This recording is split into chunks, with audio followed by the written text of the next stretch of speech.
this been all my life? Where? How have I missed this? What is going on? Boom, out of the blue.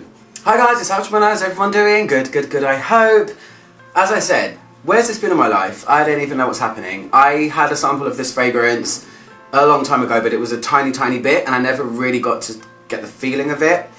Anyway, today I'm reviewing Datura Noir by Serge Lutens. This fragrance came out in 2001 and it's an oriental vanilla type gourmand thing. So first of all, let's talk about Datura. Datura. What is it? It is a poisonous flower, sometimes known as devil's trumpet, moonflower, hell's bells, all these kind of things. And I don't think that the oil from the flower is actually ever used in perfumery. I don't think they are distilled. So it's always going to be the perfumer's interpretation of what that flower is, I guess. The same way that with lilacs and carnations, stuff like that, as far as I know. They do have a closely related species though called angel's trumpet, and I think that's what the perfumer Christopher Sheldrake put in here. So that's what it says on their website anyway. But let me tell you the notes. So the notes are coconut, tuberose, tonka, almond, lemon blossom, osmanthus, heliotrope, myrrh, vanilla and apricot. So from my research, Daturas smell somewhat like apricots and plums, so I'm guessing that's why osmanthus was put in here, because osmanthus also resembles apricots a lot of the time. So how does this smell? Where has this been?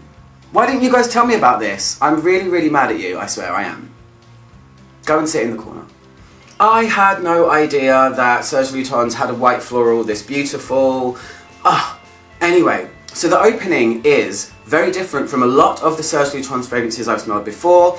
I always say this, I sound like a broken record, but if you're watching one of my videos for the first time, you might not know. I always say that Serge Lutens fragrances tend to have quite a brash and rough opening, and they really take time to get to where they need to go. This one is instantly right there. It's mainly a tuberose fragrance to me, but it feels like a tuberose hybrid. Battery died. It's a typical day in the life of Alcho Mono. Anyway, continuing off from where I left off, I can't remember because it was probably about an hour ago.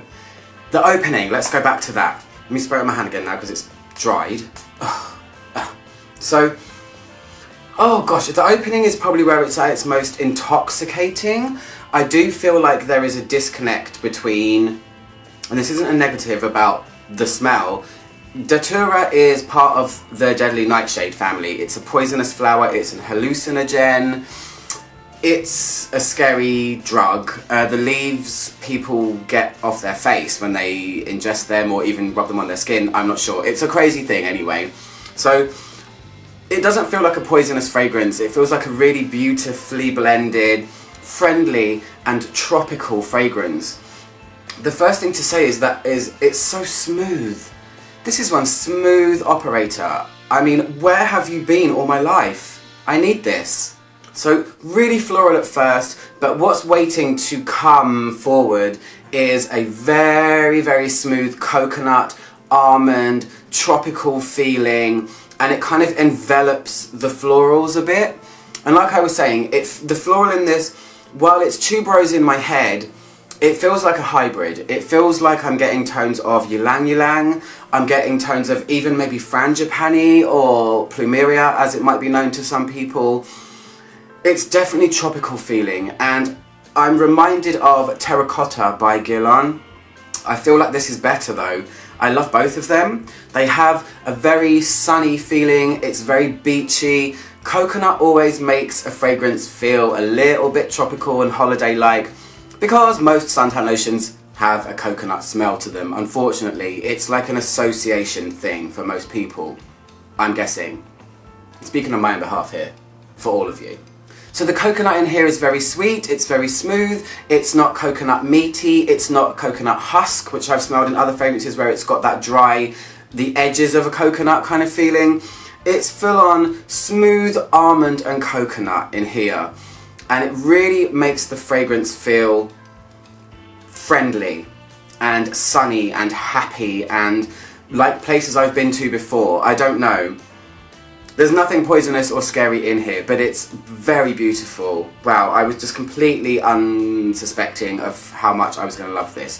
When I think of Tuberose Criminelle, which is another white floral by Serge Lutens, that one does have the brush opening. It's an unfriendly tuberose, it's rough, it's edgy, it's in your face. This is so wearable and would be such a gorgeous foray into niche white florals if you want to so do that. You know, it's up to you. But yeah, everything just comes together so perfectly. Tuberose is at the heart, but like I said, it's a hybrid tuberose, so it's just outside the realm of what tuberose is, and it does feel gourmand without being super sweet or cloying. Having said all of this, the fragrance is quite quiet.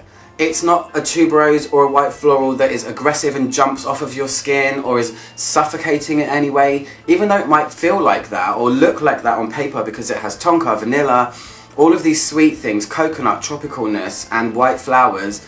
It's really wearable and really manageable. I think it's really versatile as well. There is a spark of something kind of interesting underneath. The almond is sometimes a little bit bitter, but a lot of these notes are working in tandem and it is so well blended that I am impressed by this thing. Very much impressed. Oh, thank you so much Vida for sending me this. I hope you watched this review. Thank you for opening me up to this fragrance which has passed me by for, I don't know, 17 years? You never know, you're going to find a true gem. Boom, out of the blue. Starts floral, goes into this smooth coconut tropical island type of thing, and then it doesn't flatline, but it doesn't reveal anything crazy after. There's no third stage, I don't think. I think it kind of just stays like this. It does go a little bit quieter. Like I said, it's not a super projector, but this is super pleasant. Really, really pleasant and really easy to wear, and I'm kind of obsessed with it. From the times I've worn this, I get the same amount of longevity as I do from most Serge Lutens fragrances now. They seem to range in the 4 to 7 hour wear length, which, you know, for some people isn't amazing, but I think the way that this smells just kind of overshadows that a little bit. I think it just smells so beautiful. And that's all I can really say about it. I'm going to fully wear this today because I want to lavish in tropical goodness. It's sunny outside, so just keep it in tandem, you know? Oh gosh. Anyway, if you guys want to get this fragrance, head on over to latino.co.uk. They sell it there. I'll post a link in the description box. I'm out, click my logo down there to subscribe, and I'll see you guys soon for another video. Goodbye.